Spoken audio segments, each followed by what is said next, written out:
Welcome to Let Me Fix This. Enjoy the video. You start by confirming the exact data block Excel will use. This prevents wrong labels or empty series.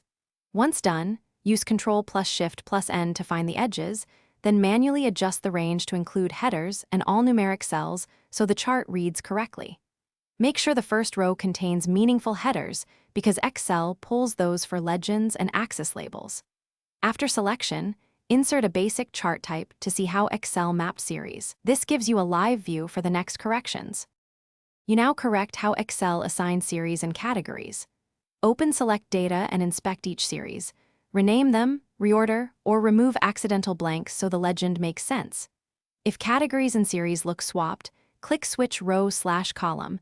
This flips mapping without changing the source. Next, edit horizontal axis labels to point to your intended category cells so the x-axis reflects real dates or names. These steps ensure data appears where you expect and that comparisons are meaningful. You finish by refining the visual and fixing remaining issues.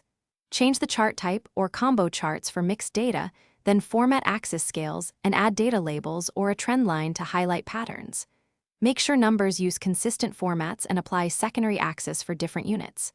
Once satisfied, lock the source by naming the range or turning off auto-update.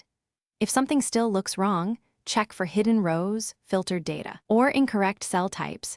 Usually reselecting the source fixes the last problems.